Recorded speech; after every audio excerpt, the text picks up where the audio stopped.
uno de los salmos que fueron de los favoritos de los primeros cristianos, y lo sabemos porque hay referencias al salmo en diferentes partes del Nuevo Testamento. El Salmo 2 es un salmo curioso que celebra el cumpleaños del rey. Al rey en Israel se le consideraba una especie de hijo de Dios, claro, con letra minúscula, pues Dios lo tenía como su instrumento para ejecutar su voluntad en el pueblo de Israel. Y dice, yo te he engendrado hoy, es decir, es un salmo para el día del cumpleaños del rey. Y este salmo fue utilizado obviamente por los cristianos, pues se le da un mensaje evidentemente acerca de Cristo. Es el rey humano que ejecuta los planes de Dios para el mundo, no es otro más que Jesucristo mismo. Es decir, los cristianos identificaron rápidamente al Salmo 2 como un salmo acerca del Mesías, un salmo mesiánico, un salmo acerca de un agente especial de Dios que en la tierra realiza la voluntad de Dios en el cielo. Pero comienza el salmo, si ustedes tienen el salmo ahí abierto conmigo, ustedes pueden observar que la primera parte del salmo es como una queja. ¿Qué están haciendo estos reyes y estos príncipes, esta gente poderosa del mundo? ¿Qué está haciendo cuando hacen sus concilios, sus conferencias, sus congresos, sus simposios para definir cuestiones? Se juntan y ellos deliberan que no quieren nada con Dios. Cualquier parecido con las presentes reuniones cumbres de los gobernantes del mundo no es mera coincidencia, se parecen mucho. Los poderosos del mundo reunidos en un concilio, en una especie de conferencia cumbre para decir no queremos nada con Dios. Nosotros podemos hacerlo todo, no que nos rebelamos en contra de toda autoridad divina. Y ahora, ese aire que sopla por nuestra cultura contemporánea, que es la crítica muy justificada, sí, la crítica a toda autoridad, a todo autoritarismo, a todo señorío y a toda visión del mundo así vertical, en donde unos mandan y otros obedecen. Esa misma crítica ha llevado a los pensadores a decir, tenemos que deshacernos de todas ataduras, rompamos las cadenas, igual que como dice el Salmo 2. Incluso también dentro del ámbito de los pensadores de la religión, uno dice, hay que hablar de Dios de otra forma, quitándonos las cadenas, abandonando una teología del Señor.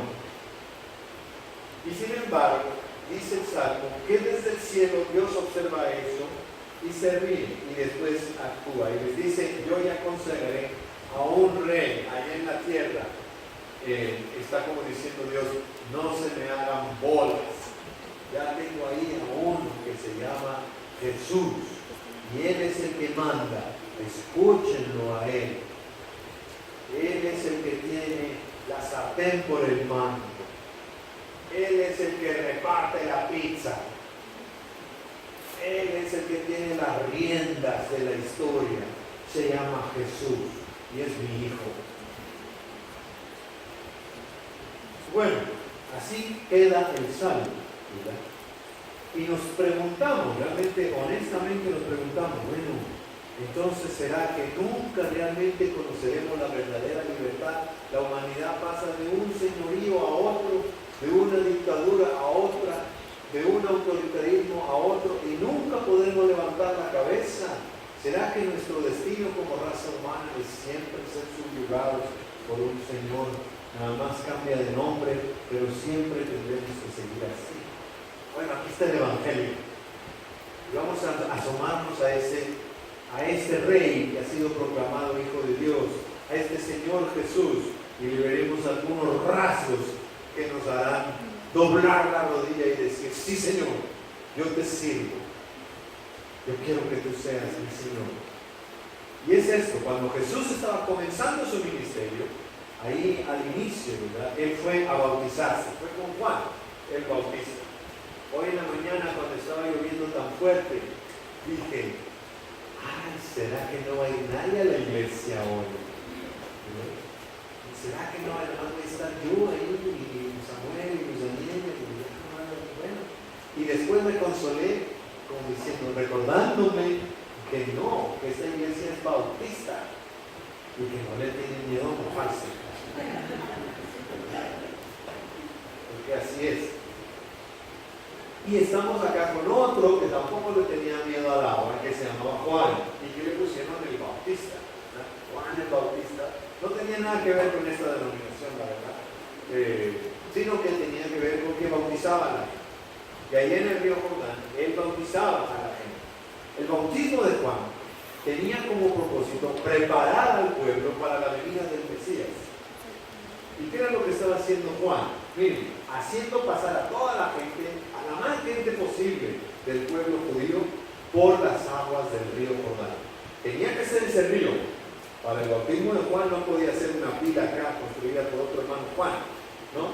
Tenía que ser el río Jordán, así de chocolatoso, así de... ¿verdad? Tenía que ser ese río. ¿Por qué? Porque ese río era por donde había pasado el pueblo al inicio, cuando conquistaron la tierra de Canaán, pasaron por el Jordán. Claro que cuando pasaron, las aguas del río Jordán se detuvieron y el pueblo pudo pasar por el medio de donde estaba el río en seco. Pero ese es una especie de símbolo de Juan el Bautista, es decir, pueblo judío, tenemos que volver a comenzar, tenemos que volver a pasar por el río Jordán. Bautícense, arrepiéntanse de sus pecados, arrepiéntanse, le invita Juan el Bautista al pueblo judío que se arrepienta de toda su historia, que vuelva a comenzar a escribir la historia nacional de Israel. Y que ahora vuelva a comenzar siguiendo el liderazgo de un rey verdadero que vendrá, y ese se llamará Jesús. Pero en este capítulo 3 de Mateo, en los versículos que no leímos, que están antes del versículo 3, Juan el Bautista tiene una confrontación muy dura con los fariseos, tan dura que les dice así: ustedes son una raza de víboras. Parecía como si Juan el Bautista fuera de Monterrey, ¿verdad? Esta raza, que usaba la palabra raza, nada más que decía raza de víboras, generación de víboras. ¿Por qué? Porque ustedes son hipócritas, le decía Jesús Juan a los fariseos. Ustedes realmente no quieren nada con la renovación de la historia de Israel, no están viniendo a bautizarse sinceramente, no están arrepentidos de sus pecados, ni es cierto que están esperando a ninguna venida del rey mesiánico, no. Ustedes son una raza de víboras y realmente no tienen fruto de arrepentimiento. Para ustedes solamente queda un castigo, porque ustedes creen, por ser hijos de Abraham, que ustedes no necesitan arrepentirse. Pero dice Juan el Bautista: Dios se puede levantar hijos a Abraham incluso de las piedras. Entonces entendemos por qué cuando Jesús vino a bautizarse, hubo ahí un pequeño diálogo entre el bautista y el bautizado, ¿verdad? Jesús se aparece con Juan, Juan lo reconoce inmediatamente, dice, Juan lo mira a Jesús y dice: no, este es el Cordero de Dios, este es el Rey ungido de Dios, este es el Mesías. ¿Y qué asunto tengo yo bautizando al Mesías? ¿Quién soy yo para bautizar al Mesías? No, más bien es al revés, le dice Juan a Jesús. Yo debería ser bautizado por ti, ¿verdad? Porque tú eres mucho más importante que yo. Y entonces Jesús le dice: deja, para que se cumpla toda justicia, así dice la Reina Valera, ¿verdad? Vamos a hacerlo así. Y esa es la nota de evangelio que hay, la nota de buena noticia. ¿Por qué? Porque Jesús se presenta como un Señor distinto, se presenta como un rey siervo, un rey humilde, un Señor que no quiere a la fuerza ser adorado, sino que se mantiene con humildad. Se asocia a Jesús no con los que vienen a bautizarse solamente por las apariencias como los fariseos, sino que se asocia a Jesús con la mayoría del pueblo, humilde, sencillo, pobre, que viene a pedir el perdón de Dios y a volver a comenzar la historia. Entonces por eso nos simpatiza tanto Jesús, por eso nos cae bien Jesús, y no solamente es una cuestión de caer bien, sino es realmente que Jesús, con esa actitud humilde y sencilla, es realmente digno de ser adorado, es realmente digno de ser seguido, digno de que nuestra rodilla se doble delante de Él y que lo proclamemos Señor de nuestra vida. Porque teniendo Jesús la opción de decir, bueno, realmente tienes razón, Juan, yo soy el que te debe bautizar, arrodíllate pues, porque te voy a bautizar. Qué bueno que finalmente alguien reconoció tu lugar, qué bueno que te estás arrodillando. Fíjate, Jesús habría sido odioso, Jesús habría sido, me explico, se habría parado el cuello en actitud arrogante, como el enemigo, como el acusador, que es un espíritu arrogante. No, Jesús más bien teniendo esa opción de la actitud de los fariseos o la actitud del pueblo, opta por tomar la actitud del pueblo. Y dice, esto es cumplir con toda justicia. Bautízame pues, porque yo estoy junto con los pobres, junto con los humildes. Soy uno más de ellos. Y no me separo como si yo fuera distinto. Esa actitud es la que hace que Jesús nos subyugue el día de hoy. Esa actitud humilde de Jesús es la que a mí me hace decir, sí Señor, a ti te corono como verdadero rey.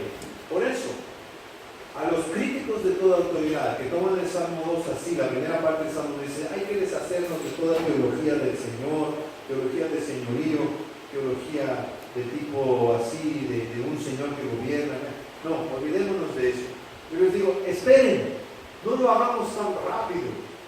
No, porque el Señor de quien estamos hablando es un Señor distinto. Sus armas, en lugar de matar, vivifican. Y su palabra, en lugar de aplastar, construye. Este es un Señor distinto. Nos somete, pero nos somete con su misericordia, no con un chicote, con un gato. Y pueden decir, bueno, sí, pero nos somete al fin. Pues sí, pero esta sumisión a este Señor nos otorga la verdadera y auténtica libertad. Y es hasta que somos siervos de este Señor que conocemos lo que significa ser libres, verdaderamente libres. Solamente doblando la rodilla ante Jesús podemos ser verdaderamente libres. Ese es un misterio, pero es cierto. Por eso, cuando Jesús bajó pues al río Jordán para que Juan lo bautizara, se escuchó una voz del cielo que decía, este es mi Hijo, con letras mayúsculas. Este es mi Hijo amado, y a Él lo he elegido. Y el Espíritu Santo bajó sobre Jesús como una paloma, así como las palomas que revolotean con sus alas, ¿verdad? Con sus plumas, hacen mucho ruido. Y Jesús sintió ese revolotear de una paloma. Pero miren, las palomas, con ese revolotear, a veces asustan, ¿no? Porque es muy rápido el movimiento, muy ruidoso el aleteo de la paloma. Pero una paloma nunca te hará daño. Nunca te hará daño. Es el Espíritu Santo. ¿Sí? Te asusta porque es un estruendo, ¿verdad? Algo maravilloso en tu vida, lo que hace Dios en el Espíritu Santo. No estoy hablando de excitación religiosa, Estoy hablando de transformaciones profundas y sencillas del corazón. Cuando dejas de morder al otro, cuando dejas de usar la mano para golpear. Esa es una obra del Espíritu Santo.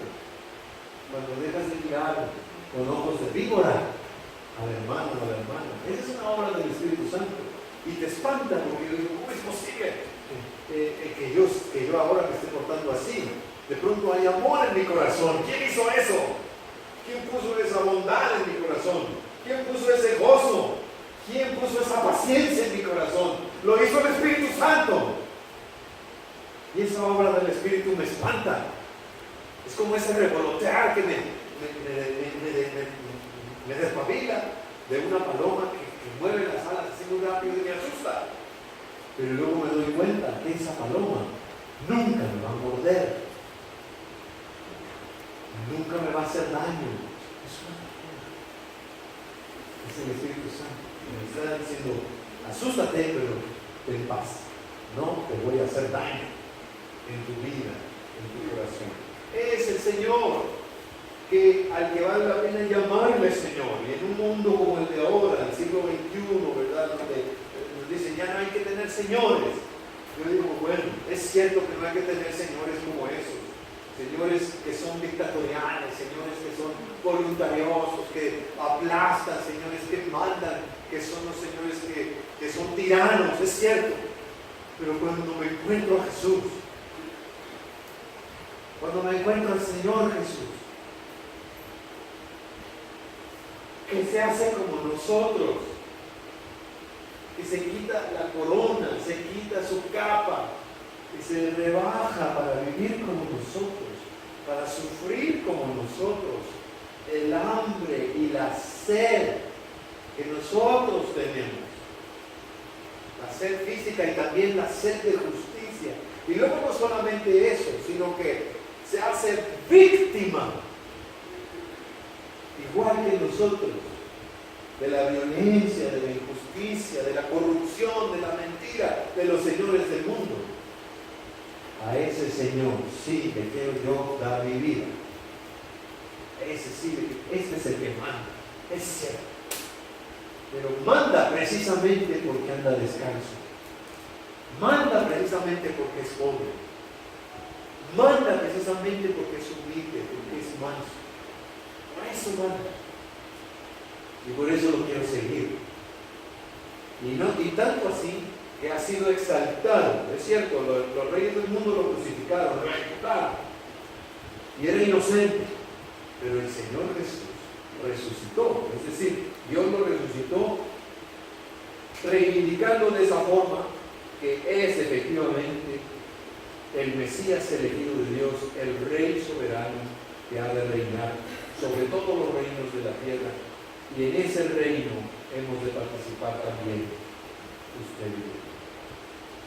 Por la fe. Por eso pues, vamos a someternos a ese Señor.